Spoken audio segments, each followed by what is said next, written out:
Curiosity. Kill the rat. Curiosity. Kill the rat. Hello and welcome to Curiosity Killed the Rat, science podcast where we just chat about science stuff. I'm Kate and my curiosity has unfortunately killed several rats for research. I am Matt. I honestly feel more like the rat because quite often your curiosity, I tell you what, not only has it blown me away, it has just flat out killed me. I am dead. I am dead with all this knowledge. You're dead? I'm dead. How are you talking right now? That's a question that only science can answer. What are we talking about today? Look, you make it sound like we're talking about resurrection from the dead, but we're not. And you know that. No, so today's topic, tickling. Tickling. Ticklishness. Ticklishness? I don't even know if that's actually a word. I think so. Well, I mean, you could be ticklish. So surely the extension from that is ticklishness rather than the amount one is sensitive to tickling, while also grammatically correct. I feel that is. Yeah, okay. So tickling. We're talking about the sensation of being tickled. What is it? Why does it feel so good or bad depending on who you are? I hate it. Same. I hate it. I hate it. I hate it. I hate it. I hate it. I am I hate 100% in the same camp as you. I think I would rather be scratched with a rusty nail down my leg than be tickled. I would take tetanus over getting tickled any day of the week. Yeah, tickling. Okay, so I was going to bring this up like way later in the podcast, but you know, we're going to delve into it now. Did you know that like tickle torture is actually a thing? I believe that. I didn't know that, but I definitely believe that. Back in like olden ancient times. The I don't real have a ancient specific olden date times. for you. Yeah, because this might also just be a myth, but I did read that tickling used to be used as a punishment for nobility because A, it doesn't leave any marks, it doesn't leave any bruises, and B, the person can recover from the, pain of being tickled quite quickly and quite, whatever. So that's how they punished nobility for doing bad things, as they tickle tortured them, which I think is hilarious and actually genius because I can't think of anything worse than being tickled. So maybe we're from noble blood. I would say that's probably what that. No, it's just if you come from noble blood, it's kind of like you've got an innate extra sensitivity to tickling. That's just how it be. No, I'm gonna have to just like, tell you no there, soz.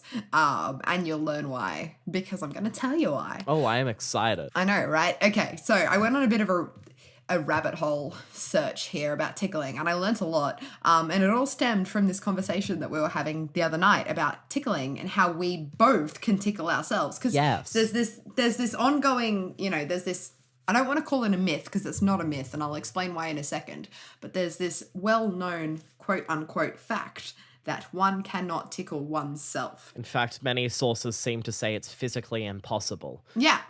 And we were chatting the other night, and this is how tickling came up as the podcast topic for this week. We were chatting the other night, and we both discovered that we're both in the camp of like, oh my God, I can tickle myself. And like, for me, it was such a shock to learn that someone else could tickle themselves. Because I was like, I always thought I was such a special snowflake for, being able to tickle myself or whatever. Honestly, low-key same. I hate to break it to you.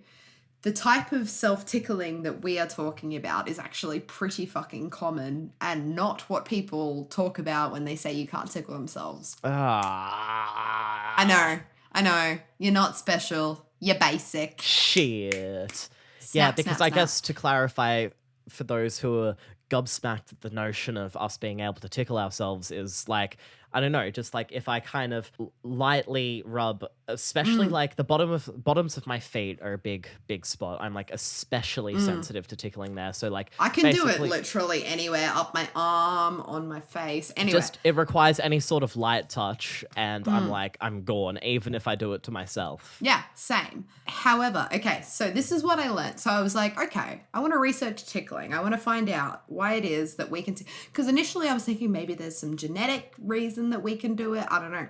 But I found out that like tickling and what we lay people call the sensation of tickle is actually an umbrella term for two very specifically different types of phenomena. Oh. So we've got nismesis, which is what we can do to ourselves, which is the light touch, the light, like if someone gets a feather and, lightly runs Right. it across you, or a bug's crawling on you, or you get brushed by the leaf of a tree or whatever, and it makes you go, Yeah. Sidebar, Nismus sounds like a sick country in D&D or something like that.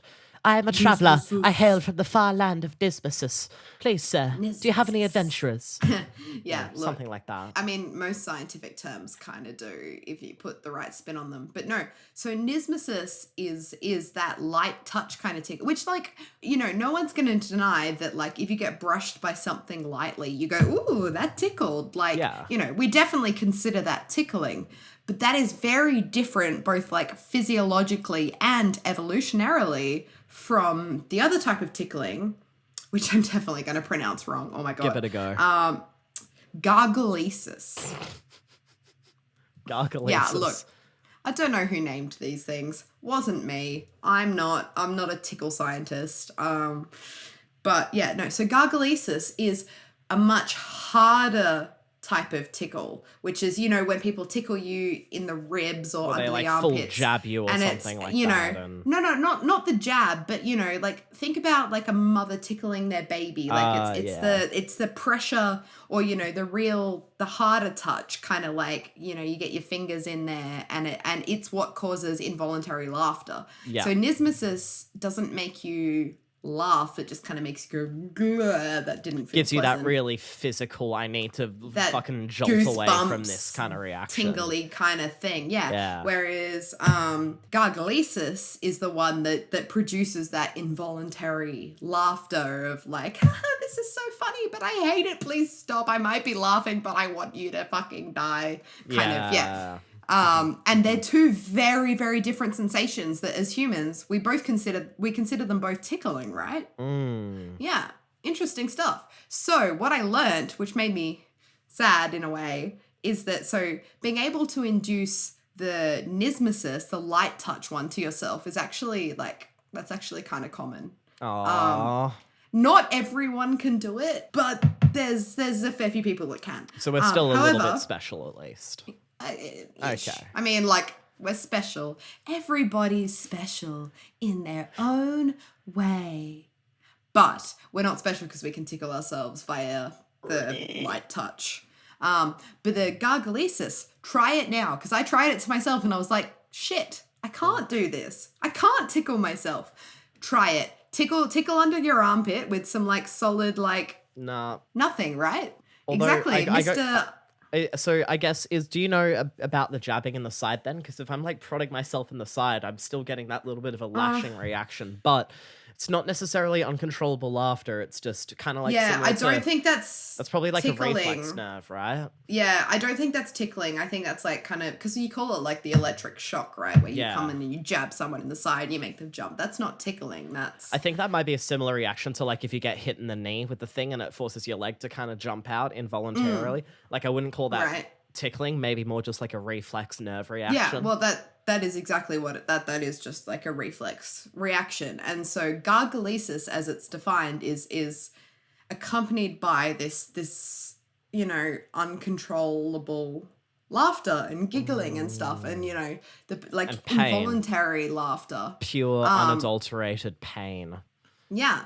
So I'm gonna spend a little bit of time breaking these two down. So we'll start with the nismesis, right? Mm-hmm. Nismesis is it's a thing that's been like recorded in all sorts of animals, heaps of mammals. So like, when you see a horse kind of like swat flies away with its tail, or like when you like lightly brush the ears of like a dog or a cat, they'll like the ears will twitch. That's an example of like nismesis, right? And evolutionarily it makes sense. It's kind of like, so if we feel like a bug crawling on our skin, it's kind of that ticklish, we want to swat it away. It's this, it essentially generates this feeling in us of kind of like, oh, this is kind of unpleasant. Let's stop whatever's causing it. And like evolutionary, that makes sense, right? If you've got a spider crawling up your leg, you probably want to swat it away before it bites you and you die.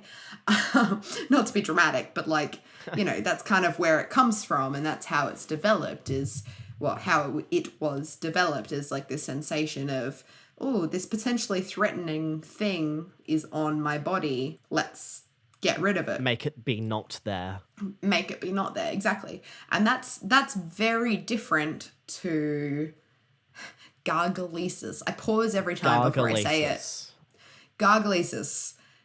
Or when I first saw the word visually, I was like... Gargolesis. Oh, Gargalesis. Gargalesis. Gargalesis. But no, I watched a couple of videos and they all pronounced it gargalesis. So that's what we're going to go with. But apologies to any, you know, linguistics major who happens to know the word gargalesis, and apologies to any native Gargalonians whose culture we are just absolutely horribly appropriating and butchering at this moment. Look, the pronunciation, I don't think the pronunciation is the important part. I think the distinction, the fact that there are two different types of tickling, or what humans consider tickling, is what's important here. And so nismesis is that light touch, the feather, the kind of thing. And weird sidebar, tickle bars. Or no, sorry, not tickle bars. What I'm talking about, tickle spas are a thing. Okay, I was imagining like more of a bar, like a chocolate bar or something like that. So you just buy these portable tickling devices that allow you to tickle yourself. Tickle bars, buy them today. Tickle yourself in any place. And that's the tickle way. No, not quite. I was thinking bar as in like, you know, drinking establishment. But what I meant to say was spa. So a tickle spa is a real thing. In 2017... it was the world first. One opened up in Spain, and the type of tickle that they offer you there is that light touch with a feather thing, because apparently they think it makes you feel good. I don't know who thinks that is. I mean, look, it's still open. I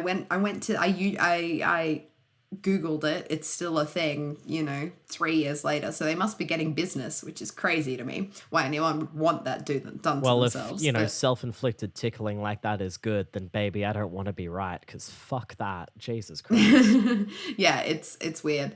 Well, look, okay, I say it's weird, not to shit on anyone that enjoys that sensation. Not to shame. It's not our place to shame. No, it's just not at all. Not our cup of tea. Just no. It's a no from me. It's a no from me as well there. It's like a solid, hard heck no It's just, me. I hate getting tickled so much that whenever I'm like in a situation where if I'm like play fighting with someone or something like that, and they go in and like start to tickle me, I'm like, stop. I'm gonna stop you right there. I'm gonna let you know one thing, all right? If you tickle me, I will hurt you. You will die. I don't want to hurt you. It's not that like as a vengeance thing. It's an involuntary reaction, and I can't control myself. It's just, if you tickle me, I will cause you pain. I don't want to cause you pain. Please don't tickle me. It's for the best for both of us. Just.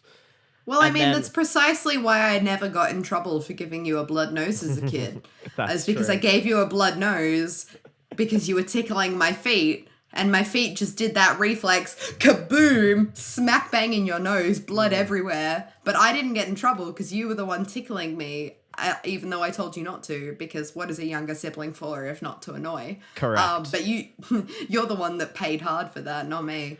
Yeah, I mean, it didn't even do anything cool like break my nose. So now I can't even say that I've done anything like, oh, my sister broke my nose when I was a kid. It was just like, I wish I could claim to have broken your nose. That would be a hardcore claim, but no, unfortunately. Wow. Anyway, no, we're getting very off topic. The point is, nismesis, some people can do that to themselves. Yeah. It's a completely different type of tickle. It's kind of just it's kind of boring. It's you know, it's your touch receptors. So essentially in your skin, right, you've got a whole bunch of, there's so many different types of receptors for touch. Some sense light touch, some sense heavy touch, some like, you know, some are better for vibration versus pressure.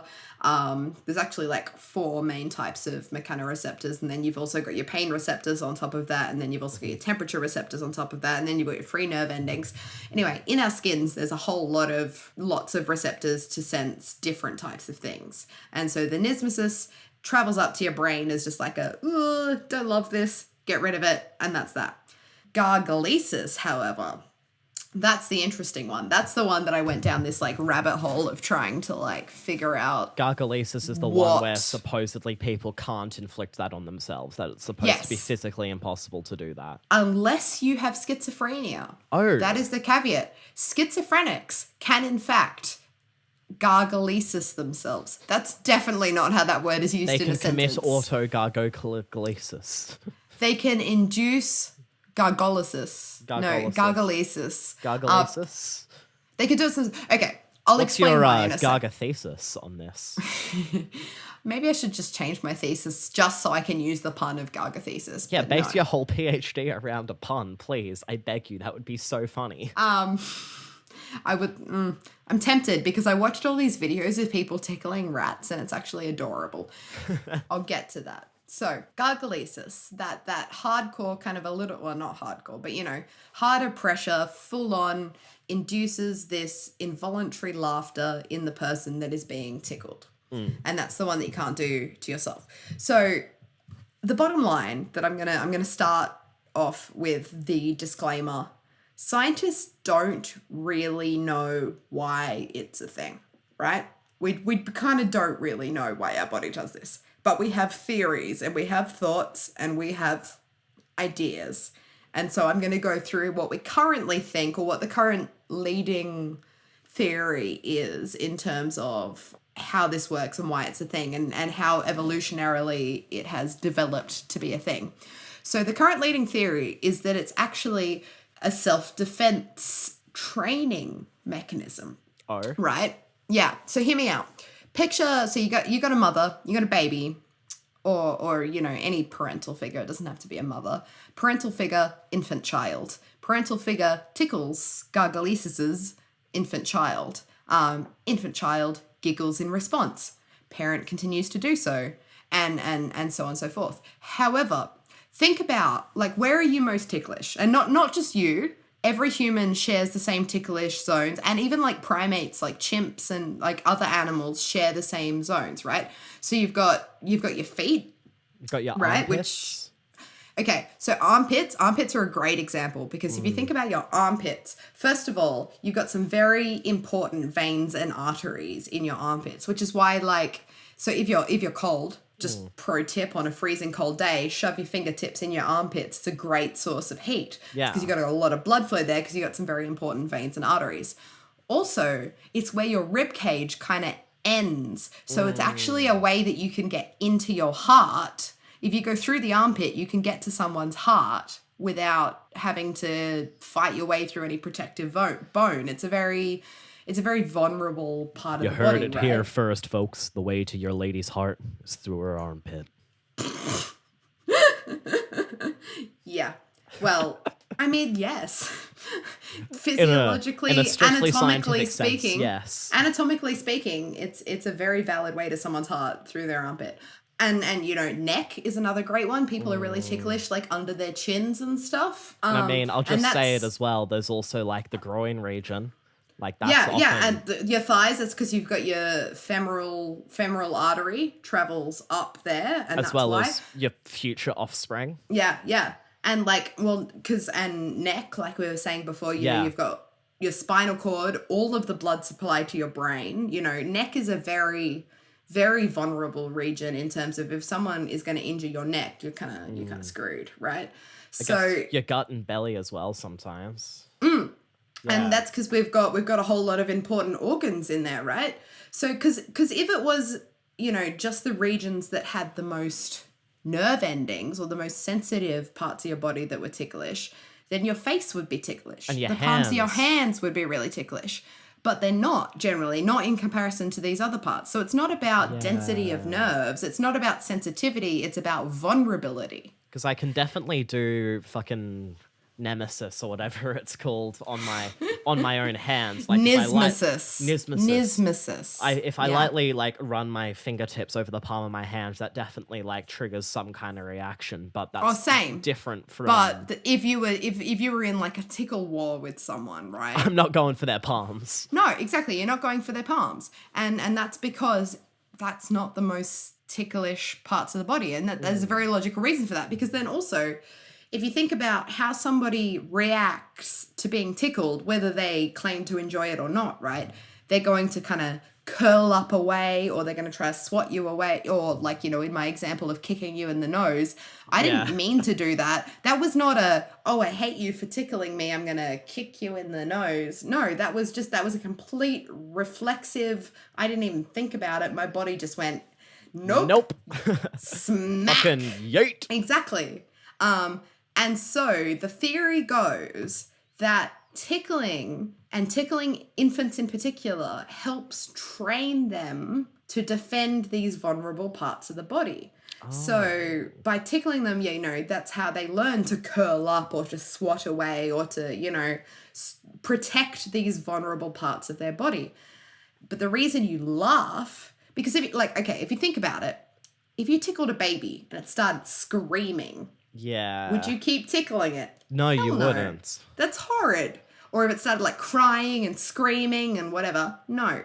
But instead, this involuntary laughter comes out, which kind of encourages the, you know, parental figure or whoever is doing the tickling to keep going. And therefore, it encourages this training. And that's why, like, you can kind of imagine that evolutionarily, this is a thing, like laughing while being tickled to encourage this training. Like, that makes sense, right? Yeah, no, definitely. The reason we laugh in response to being tickled is because even though it might not feel great, we as infants, we'd actually want to encourage this behavior from our caregivers because we want to learn how to defend ourselves or defend these, maybe less so now in today's day and age, but definitely, you know, back in caveman times, you want to train people that these are the vulnerable parts of the body. Yeah. Let's protect them. And so that's why. And it's even more than that. So not only does the laughter kind of encourage it, they did this really cool study. I read this really cool study out of Germany, 2012, 2013. It's in my notes somewhere. I can't be bothered to find it. The year doesn't matter. Relatively recent. There was this study in Germany where they did an fMRI study. So they got these people, they chucked them in an MRI machine, scanned their brains, and they made them laugh two different ways. Way number one, they tickled their feet and they generated this ticklish laughter and that involuntary ticklish laughter, and they looked at the brain activity. And then they made them laugh voluntarily. They were like, here's a funny thing, laugh, la la la la. And they looked at the brain activity of like humorous laughter versus ticklish laughter. Yeah. And what they found a lot of similarities. They found the parts of the brain responsible for your face and the movements of your face, and they lit up and there was a lot of similarities. But what they found, ticklish laughter as opposed to voluntary laughter, ticklish laughter activated your hypothalamus, which is the part of your brain that it does a lot of things, but one of the main things that it does is it helps send off signals about those like fight or flight responses. Okay. Right? And the second thing, it also activated the part of your brain that's responsible for pain anticipation. Right. So ticklish laughter, when you're laughing involuntarily as a result of being tickled, you're actually anticipating pain and getting ready for this fight or flight, battle scenario. Whereas when you're just laughing at a joke, that's not happening. Right. Okay. So it's actually it might not, on the surface, it might not seem like a different type of laughter, but when you delve into the brain, it's actually, it is actually a different type of laughter. So they've got like the brain scans to kind of back up these hypotheses of being training for that, because it is actually triggering that fight or flight response, which is and also the pain trained. Anticipation of like, oh my god, I'm in battle right now. I'm anticipating pain to my gut region because someone tickled me in the ribs or whatever. Like it's that yeah, so that was really cool. And that also explains why, people like you and I hate being tickled. Is Yeah. like, even though we'll laugh, quote unquote, while it's happening, it's not actually like I'm enjoying myself laughter. It's an involuntary response where my brain's actually going, holy shit, I'm about to die. Please stop. Haha, laughter, hiding real pain. I mean, yeah. Thanks, Deadpool. It's like, and in this case, legit, laughing is just almost like a coping mechanism for pain. Crazy, right? Physiologically. However, the issue with this theory, right? Okay. Or, I mean, it's not so much an issue with the theory, it's that you and I are not the only people to exist on the planet, unfortunately. Oh, that's I disappointing. know. And we share similarities because we are, in fact, siblings and, Correct. very similar people. Very, very similar people. But there are people who claim, apparently, allegedly, I'm not sure I believe them, but there are people in the world that claim to enjoy being tickled. I have heard of this. I have Yes. heard of this phenomenon. I'd be curious to know. There must be other parts of the brain that light up as well that, some people get around, but then other people don't. And there probably Yeah. is a genetic component to it as well. I don't know, similar to how I think coriander is the worst herb in the entire world and every single crop of it should be burnt, but you reckon it's a mighty fine addition to a burrito, despite us eating the same food. Oh, yeah. Coriander, godsend. Love it. You Just have think it tastes like parsley. so. However, okay, so the coriander example, like that's a difference in a particular gene expression that makes it physically taste different to you and I. In terms of why some people enjoy being tickled and others don't, there's not a lot of research into it, which was really frustrating because I spent a lot of time today really like trying to find why this difference in the population exists. And this is the closest to what I could find, right? So this is the best explanation I've got. Is that for some people, the laughter that is generated, the involuntary laughter, the positive side of that outweighs any of the kind of fight or flight, I can say words, fight or flight sort of defensive mechanisms that come with it. And like, if you think about it, right, there's huge variations in people in terms of like how touchy-feely someone is. Like, I'm not someone, like, I like a hug from a family member or a very close friend or a romantic partner. I'm not someone who's all touchy-feely and loves to cuddle up with friends or whatever. But there are some people in the population that are very touchy-feely and love this kind of like, contact thing and a very, So the point is... I just love the way you said this contact thing. This that contact thing where thing. other humans This touch other humans. Hell no. interaction with other of my species. I'm... Ugh, gross. Stay away from me. No, I don't know. Being too close to other people, unless I'm in the right mindset or particularly close to that person, it makes me uncomfortable. It makes me nervous. It makes me I anxious. also am scared of getting close to people. Whereas, Wait, what? yeah, what? But there's a range of like in the population about how touchy-feely people are, right? Yes. And so for some people, tickling, the similarities in the ticklish laughter versus the non-ticklish laughter, that the laughter bit overrides the panic bit, right? Right. So for us, the panic bit kind of overrides, and that's why we freak out and hate it, and it's the worst feeling. But for some people, they're like, oh, I'm laughing. And the cool thing about laughter, and there is actually science to back this up, is that laughter can actually make you feel better. Laughter is the best medicine. Like, yes, that's a cliched saying, but there is science behind that. All cliches do come from somewhere, so Yeah. I'm inclined to believe it. Yeah, so laughter does a lot of cool things. And this is why there are things like laughing groups or laughter groups where people just like get together in a group and they just like start going, ha ha ha ha ha. And then they all start laughing. Laughing. I don't know what laughing is. It's like laughing and I don't know. Well, where I the mean, T I guess came you're from. sort of role-playing the laughter, so that sort of works. I don't know, but yeah, it starts off as like fake laughter, but then eventually you find yourself genuinely laughing, and that's how these things work. And people, there are so many reports of people being like, yes, I feel so much better after a good bout of laughter, and there's a reason for that. So, first of all, laughing actually leads to a decrease in stress hormones in the blood. So things like cortisol and adrenaline or whatever actually have been found to decrease after laughing. Yeah. Also, laughter does so when you laugh, right? Your diaphragm, so the muscle in your chest that makes you breathe, is obviously more active, right? It pumps up and down. And what this does is it actually helps stimulate the flow of lymph fluid. So we've talked about lymph before in a previous episode. But That's to remind the- you, Yeah, that's central. Is that the central nervous one? Or am no, I... that's Oh, okay. immune system. Immune Right. system. Lymph yeah, is so immune. Yeah, so lymph fluid is essentially the fluid that helps move your immune cells around your body, right? So the movement of the diaphragm has been shown to actually increase the movement of this lymph fluid and to help increase the flow of immune cells around your body. And that's where the saying laughter is the best medicine comes from. And it can also, and it can generate all of these positive emotions. Not just the laughter, but then the other thing is how your brain interprets the person that's tickling you.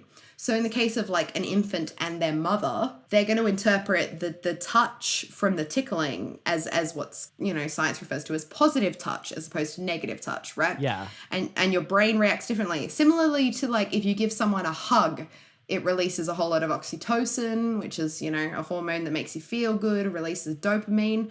So when you get positive touch releases dopamine and happy hormones and happy feels and happy whatever. Whereas negative touch, which is generally not consensual and, like a shove or something, your brain has a completely different reaction. Yeah. So in the people that enjoy being tickled, obviously they're being tickled with consent. First of all, they're not being tickled by an annoying sibling or as part of some nobility torture or whatever.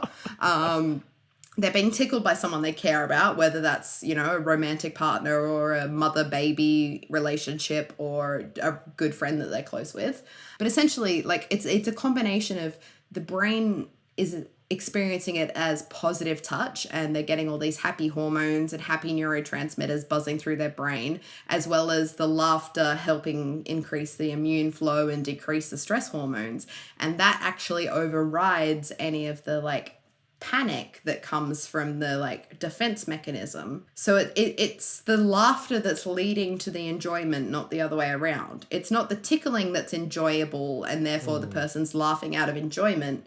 It's the person is producing this involuntary laughter from the tickling, but the laughter is doing all this other shit in the body that's making them actually feel good at the end of it. So I wonder then, because the reason you gave for laughter being like providing good things, like the main one being like the lymph node, the lymph fluids get pushed around better by the diaphragm moving. Is that the same reason why a good crying fit will make you feel a bit better afterwards as well? Because there's probably like a fair amount of sobbing and diaphragm movement in that. So that pushes your lymph nodes around your body a little bit more, pushes out those stress things. So in the same way that laughter is the best medicine, could crying also be a good medicine on the other end of the spectrum? Well, Because there's also laughing as well, I guess. But yeah. I'm gonna a minor correction there. Your lymph nodes don't move. Your lymph nodes are little like parts of the body where lymph tissue and lymph fluid kind of like is generated and congregates. It's the fluid that moves. But I don't know. I haven't thought about that. I haven't looked into it. I know crying is definitely therapeutic because they did this really cool study. I can't remember the exact details because I don't have the notes in front of me, but I remember they did this study where they got people to chop onions and get the eye-watering, we'll call it crying for this sake. Get You know how you cry. Going. Yeah, onion tears versus like watch a sad movie and cry emotional tears. And they found that the emotional tears had a whole lot of these like stress hormones I was talking about, like cortisol and stuff. And the crystal structure of these tears was actually different between the sad tears and the onion tears. What? So I know the actual, like release of tears is genuinely therapeutic. That's why they say have a good cry. It's like a good thing for you. So you're straight up leaking out the sad. Yeah, like this podcast condones having a good cry because physiologically, chemically, biologically, it is getting the stuff that's making you feel bad. It's getting it out of your body. I've not thought about the aspect of the sobbing and the diaphragm movement and the I don't So know maybe because I that's what haven't read pushes the into it. cortisol and stuff to the tears. It Is quite possibly the could lymph be. fluid moving via diaphragm move, or at least that could be assisting it. You know, you feel It- like you get more out of a good sobbing cry than you do a simple welling up in the eyes. I mean, I have considered doing a whole podcast episode on crying, but then I thought that would be a little bit too depressing. So I haven't looked into the details, but yeah, very very probably or very possibly that movement of the diaphragm that is, distinct from what happens in regular breathing, could help circulate the hormones and the stuff that makes you feel better when it leaks out of your eyeballs. Well, it doesn't leak out of your eyeballs, it leaks out of your tear ducts, but Well, yeah, sometimes when you have a really strong laughing fit, you laugh so hard that you start crying. Like you start tearing up from so much laughing. So maybe that is. It'd be interested to see if they I'd be test the interested to tears that see- come out after a good laughing fit and see if it's got the cortisol and the stuff like that in it. That would be interesting. I haven't read. It's not to say these studies haven't been done. They quite possibly have. I just haven't read them, so I can't confirm nor deny. Studies that I have read, though, that I can tell you about, weirdly enough, they haven't done a lot of human studies in terms of tickling, apart from that, like, MRI one, but they've done a whole lot in animals. So in rats, you can tickle rats. So this is making me want to change my whole research, right?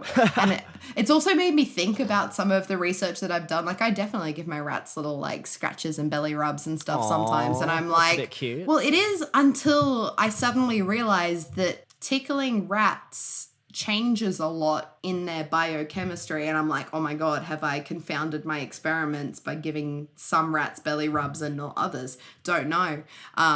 Need not. to think about this. Hope not. Definitely hope not. So there was this study that they did in 2012 that found tickling rats increased their, well, what the scientists called their optimism, right? So you can make rats more optimistic by tickling them. And so, right? Wild. Oh boy, So- maybe they won't kill me today. so the way that they did this is the rats were trained. So essentially they heard two different sounds, like two different tones. One sound indicated to the rats that they were getting a treat. The other sound indicated to the rat that they were getting just a little mild electric foot shock, right? So one sound meant good thing, one sound meant bad thing, right? Right. Then what they did was they tickled some of the rats and they didn't tickle the other rats. Then they presented all of the rats with an intermediate sound that was kind of like halfway between the two. And what they found is the rats that were tickled didn't really do anything because what they hypothesized is they didn't do anything because they were expecting a treat. Whereas the rats that weren't tickled rushed over to press the lever to protect themselves from a shock. So, that's the bit, that's a key feature I forgot to mention. Yeah. The rats that were trained when they got the negative noise that indicated that they were about to get a shock, they could save themselves from getting this shock if they rushed over and pressed a certain lever. Right, okay. So they learned that they could protect themselves from this shock if they did it quick enough after the warning tone. So then when they were given this... Sorry, the rats go. that were tickled, they interpreted the intermediate beep as a positive sound, and the ones that weren't interpreted it as a negative sound and rushed over to the lever. So the rats that were tickled just had a better outlook in life. Pretty much. Like, I mean, unfortunately, we can't interview rats. We can't know what they were thinking, but we can hypothesize from this behavior, that the ones that rushed over to press the lever and try avoid a shock assumed that they were getting a shock, whereas the ones that did nothing assumed that they were getting a treat. And so this intermediate tone meant two different things depending on whether the rats were tickled or not. So is How the fact wild that is we that? hate tickling, has that led to the fact that we're both such cynical assholes? Like, I don't know. Maybe if we were tickled more, we'd be Mum, Dad, more you didn't cheerful tickle us people. enough as a kid. No, okay. So, no, you bring this up because specifically I asked Mum. I was like, hey, Mum. Like, I was like, hey, Mum, this is an important and weird question. Did you tickle Matt and I as kids? Apparently we got tickled heaps as kids. Okay, interesting. So, yeah, because I had this whole theory about how the reason we hated tickling was because we never got it as children. No. Throw that out the window. We got tickled just as much as the average. Well, then the I'd average be kid. interested to see, well, maybe us getting tickled as kids trained our defense system, because the whole idea is, right, it's training us to defend ourselves against these key sensitive areas. So because we got trained so well, now we hate it anyone touches near these spots. However, maybe someone who didn't get tickled as a kid doesn't have that association of like, oh, hey, no, I shouldn't be touched there, and they just get that heckin' laughter response from like, yeah, fam, go for the tickles. I'm down. Look, without Pure consulting- speculation, I should just say. I was going to say, That's- without doing a study and without consulting anybody in the situation of not being tickled as a child, I don't want to say one way or another. Yeah. But, you know, maybe. But also, like, no, because we, like, tickling, the whole thing is, and everything that I read said tickling your infant is a very good thing to do. And it's a Okay. very important thing to do. So, look, who knows? I'm going to hit you with another study, though. Another rat Please. study. I went down this rabbit hole of, like, all these studies where they tickled rats because I was like, why am I just giving my rats alcohol when I could be tickling them instead? Like, this is so much more fun. In the name of science. So there was a study that found that rats that were undergoing a stressful situation, so it was the stressful situation that they generated was once again this like foot shock thing that's very standard stressor given to rats in science. They were less likely to have a fearful reaction if they had been tickled leading up to the experience. So you can tell when rats are scared. Rats are well understood animals in the sense that we know what their fear response is. They tend to freeze, they tend to stick towards the walls of their cage or the walls of whatever enclosure they're in. Like, we know what a fearful response versus a happy open response looks like in a rat. And so in the rats that were tickled, they were far less fearful in response to the foot shock to the ones that weren't. And this happened up to like 96 hours after the tickling event. And like it could last even longer. We don't know, because 96 hours was just the longest time point that the experimenters tested. But tickling had a lasting effect in these rats in terms of, and the reason that they thought, because then they took some blood from these rats and ran a blood test, and they found that that the rats that were tickled had lowered the hormone levels of these stressful hormones like adrenaline and noradrenaline. So like I was saying, you know, like laughter can lower these hormones in humans. Being tickled in rats can also lower these hormones. So it's not just a human thing, it's like a thing across at least rats as well, like mammals and... Yeah. I'm not just rats. I'm just looking at rats because I went down a bit of a rabbit hole. I want to say rabbit hole, but a rat hole, because our podcast is called Curiosity Killed the Rat, and obviously my research is in rats, so I'm more I understand them better. But no, there's been research with like chimpanzees and other primates, as well as I think I read there was one in elephants even. I get why most of like these tests are done on mammals, because they're all very similar to humans, so like that's kind of why we do it. But I really want to see this experiment done with like a prawn or something, just like tickling these little fish in a tank and seeing how they respond to things. But their brains are very different, and their nervous systems are very different, and their hormones, I don't even know if prawns have hormones. I don't know enough about prawns. So I think all of the theory would just not be as valid in these animals. Yeah, fair. which is why we use the lab animals that we do. They're very specifically chosen because they have like regions that are either the same or analogous to what humans have. Yeah. But yeah, so essentially, like laughter can lower these stress hormones and stuff in humans, physically tickling these rats. Oh, and they also found that like rats do laugh when you tickle them, just at a frequency that we can't hear. So for so long we thought that they couldn't actually laugh, like they didn't actually laugh. But then these other guys did this study where they recorded it was like 50 hertz or something. Would be 50 kilohertz. Kilohertz. The human hearing range goes from 20 hertz to 20 kilohertz, basically.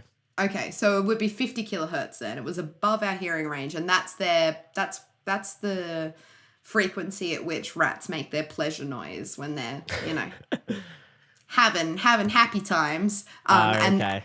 And they made those noises when being tickled. Ah. Yeah. So it could be the tickling causing this lowering of blood stress hormones, or it could be the tickling leading to the laughter leading to the lowering of these stress hormones. Like, more studies need to be done. There's not heaps out there, annoyingly, because I want to know more. But yeah, how cool is that? That's very cool. I really want to and capture a so- sample of a rat laughing and pitch it down a bunch and hear no, what that no, sounds yeah. like. There is. So on YouTube, I'm going to link it in the description because I've saved the link. It's a National please. Geographic video where they've done exactly that. They've got a video of someone tickling a rat and they've brought it down, and you can hear the sound and you can see how it links up with the experimenter tickling the rat. It exists. It's on YouTube. I'll send it to you, but I'll also chuck it in the description of this podcast. So anyone listening, you can listen to a rat laugh while being tickled. Oh, I want to sample that and put it in a song.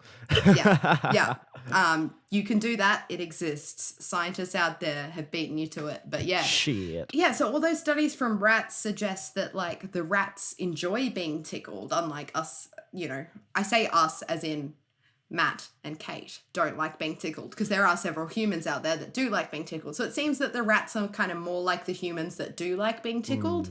The reason for that, we're not really sure. There's still, You wouldn't happen to know whether or not of- it's the do the majority of people enjoy tickling, or do the majority of people not enjoy tickling? Do you know I'm where not sure. No, I really tried hard to find a lot of there's not a lot of information as to A, why some people enjoy it and why some people don't, and B, how many people do enjoy it and how many people don't. It's just Right. it's really, there's been a lot of research in animals, but not very much in humans when it comes Right. to tickling. And all of this so- tickling we've just been talking about over the last little bit, that's all the garglesis. Gargalesis. Gargalesis. Gargalesis, yeah. Gargalesis. Whereas not the nismus. nismesis. Nismesis. Yeah, nismesis, there hasn't been heaps of research on, but also the little bit that there has been, it's pretty clear cut that, like, it's just here's an uncomfortable thing that could potentially be threatening, let's get rid of it. Right. And that's kind of the end of the story. No, the interesting stuff is the gargalesis. And that's where we need more human research anyway. So if anyone listening likes being tickled, I'm sure there's a scientist in your area that would be very interested in I don't know how to get in contact with scientists doing studies on gargalesis. You give them money. You throw money at scientists and say, here's a grant, go research this thing. Dance monkey. And they'll dance do monkey. it. Yeah. Scientists follow the money. Scientists follow the grants. Like, it's sad, but it's true. We can't do things without money. So if you've got, a huge amount of money that you don't know what to do with, and you Consider really wanna donating know, to your local scientist today. yeah, consider establishing a grant, and you can decide what you want that money spent on. Yeah, I doubt any of our listener, cohort is going to be able to do that, but there's a chance. There's a chance. It's Can't hurt interesting to stuff. put it out there. It is. Pretty much, yeah. So that's pretty much what I've got on tickling. There's a lot alright. of ambiguity still there. There's a lot of unanswered questions, but That's science for you. yeah, Ambiguous and exactly. unanswered. Exactly. So that's where we're at the moment as the scientific community goes as far as tickling. But it's definitely a real thing. It's definitely something that is something that you can't do to yourself if it's gargalesis. A lot of people can do to themselves if it is the nismesis. Nismesis. Oh, God, words. Why do we insist on naming things so? Nismesis. Like, yeah. Why do we insist on being so, I don't know, complicated and convoluted? No, it's because these things mean different things. So nismesis comes from, I did look this up and now I don't remember it and I didn't write it down because I'm a fool. But foolish nismesis, I think, fool. means like moving itch, which, funnily enough, tickling is a whole different ballgame to itchiness, and that I'm like, that's another whole episode. But no, nismesis isn't the same as being itchy. That's as much as I'll say on that. It's different. It uses different receptors, different neurons, whatever. And then gargalesis means I really don't remember. No. Okay. I don't remember. But they mean things that are kind of relevant in a way. There was a quote I was trying to find, but I can't find it at the moment.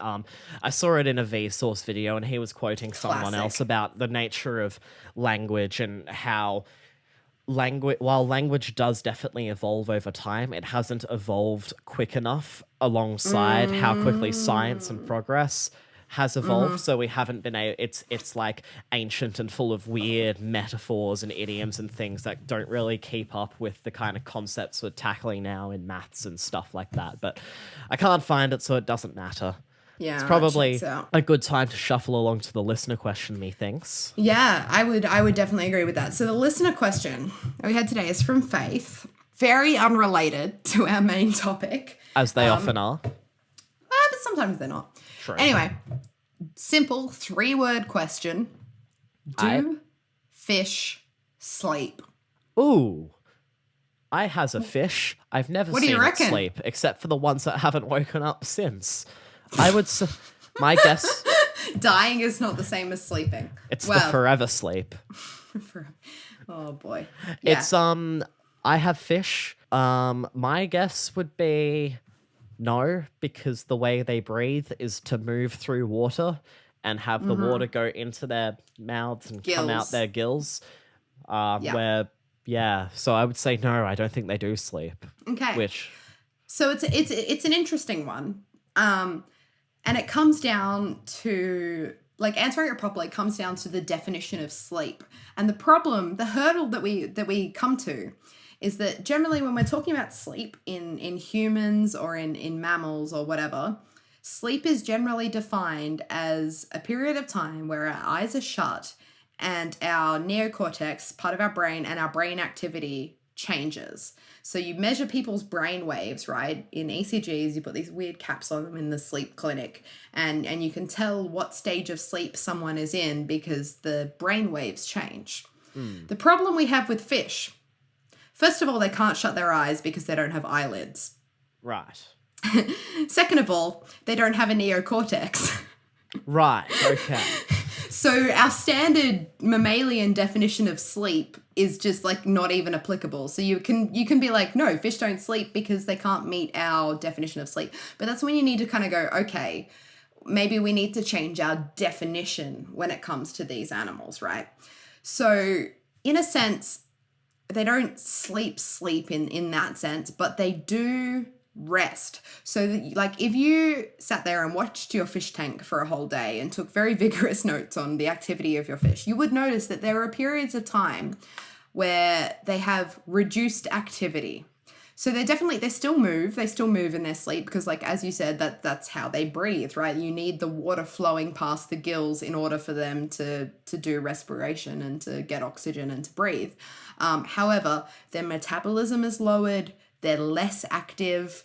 If you were to put your fish food on top of in the tank while they were quote unquote sleeping, you would find that they are less quick to jump up and eat the food. Just like if you were asleep and someone woke you up and were like, I don't know, what's your favorite food? Chocolate cake. And you'd be like, normally you'd be like, heck yeah, chocolate cake, dive in. But if you were like half asleep, you'd be like, oh yeah, no, okay, give me a I sec. guess, Yeah. give me yeah. And so like your fish will be like that. So there are definitely periods of what they call suspended animation where, they do still move. They do still remain alert to danger. So like less so in a fish tank, but we're talking like fish in the ocean. They're still sort of aware of their surroundings. So like if a shark comes, they're not dead. However, during these periods, some of the restorative functions, like what happens in like when humans sleep, our organs repair themselves, we kind of, our muscles repair themselves, we get this kind of restorative, I don't know, Regenerative. yeah, like it does good things for our body. And there are definitely periods for fish where they experience that more than other periods of time.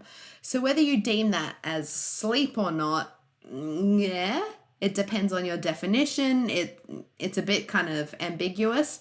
But the short answer, I would say fish do have their own version of sleep. But we just have to change our definition because our definition is not inclusive of, the types of bodily structures that fish have.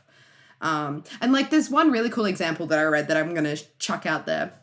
There's a fish called the parrotfish that when it, quote unquote, sleeps, it secretes a bunch of mucus to kind of like not fully cocoon itself, but to just kind of create a protective sleeping bag for itself. Please. Right? So legit. It secretes this like jelly-like mucusy membraney thing that when it's sleeping, it's got like this little, and that's to protect it from predators a little bit. And and so they have a sleeping bag around them, but they're still kind of awake, but they're kind of not. I don't know, it's weird. So the answer to the very simple 3-word question, do fish sleep, is maybe. It's complicated. It's complicated, yeah. Something that I exactly. would be curious about, because what I assume most mammals run their sleep cycles off is like the sun and daylight, right? Circadian rhythms, that sort of thing. And nocturnal animals do it the other way around. They flippity flop it. They're awake in like the rats. night, but not the Rats day. And bats rats have a and reverse. other ats. Yeah. So Yeah. I'd be curious to see the difference between like tropical fish and coral reefs and deep sea fish, what their rest and waking cycles are like. I'd wonder whether the fish that do actually get sunlight follow similar circadian rhythms where they're less active in the night and more in the day, or vice versa, and then compare that to fish that see fish no that don't get sunlight any. whatsoever. Yeah. The sun is a completely alien concept to them. What Do their they still sleep levels are have like. 24-hour circadian rhythms, Or do is they it have something something completely different? Do they even have cycles, or is it just whatever their vibe? And like, I don't think it's know. going around. I'm gonna pop off for like 5 minutes, then get back to it. Just they run on more of a power nap system than I mean, like, I say I don't know because I don't know. That's not to say these studies haven't been done. I just didn't stumble upon them in my little bit of research that I did for this question. But yeah, that's an interesting point because I'm not sure what governs these rest periods for fish, whether it is in fact sunlight for those that can experience lighter or darker waters, or whether it's something entirely different. I'm not sure. I don't know enough about fish. We need to get a marine biologist on here. Do you know any We marine do. biologists? I do actually. Okay. Future guest. Future, I'll pitch it to them. yeah. Think about it. We'll see. make something happen. We'll talk about fish sleeping. We got to remember this question I'll get so we can my answer people that then. to. Yeah. Well, I mean, I like to think I kind of answered it. Oh yeah, Hopefully, I answered it enough. No, you did a good It's job. all I got. But, I mean, as with every listener question, right? We try to allocate this small chunk of time at the end, but every listener question that I get, I'm like, I could do a whole flippin' episode on that. Like, it depends how deep you want to go, right? Yeah. That's the answer for the moment. That's as much as I've got for the moment. But, we may resuscitate this topic for a later future episode. Yeah. We shall see. We Oh, shall well. just have to wait and see. Well, until then, please remember to follow us on all of our various social medias, Yes. people. We got Please do. Instagram, we got Twitter, we got Facebook. Yep. Kate, you know the handles to them. At Curiosity Rat that's going to get you Twitter and Insta. And then if you just search for Curiosity Killed the Rat on Facebook, you'll find us as a page. Or you can email us listener questions like do fish sleep, or literally any question that comes to your mind that may be vaguely science related. I don't care. Chuck them at me. What's our email address, Matt? It's at curiosityrat at No, Gmail. it's not at. The at Yeah, is not at the start of shit. the email address. Shit. It's curiosityrat at gmail.com. That's the one. Send us all your science questions, and heck, even if you want to send us a not science question, we probably Look, won't if you answer it send on the us an show, but we'll email- read it and we'll have a good chuckle. If you just want to send us a poem, I'll you want to reply. send us Mate, if compliments. you send me an email and you're like, hey, Kate, how was your day today? I will reply and I will tell you about my day. I won't address it on the podcast, but by all means, if you want to get to know me, I check the email regularly. It's true. Get to know me. It is mostly Kate who checks the emails, so Yeah, send so her don't the ask messages. Matt about If his it's day. important, Kate'll pass it on to me, maybe. Maybe. Maybe. I mean, if I get an email that says, Matt, how was your day today? I'll ask Matt how his day was, and then I'll reply on his behalf. But by all means, get in contact with us. Hope you're loving the show. If Just you're as not, much as we're loving sorry, you guys. You know, we're loving it. Guess that's all that matters, right? Indeedly do. And anyway, goodbye from us. Have a wonderful day. Have a wonderful life. Live your truth. live, yeah. Don't know where I don't know what I'm doing with my life. Goodbye. Goodbye. Good friends, goodbye. Oh boy. Curiosity. Kill the rat. Curiosity.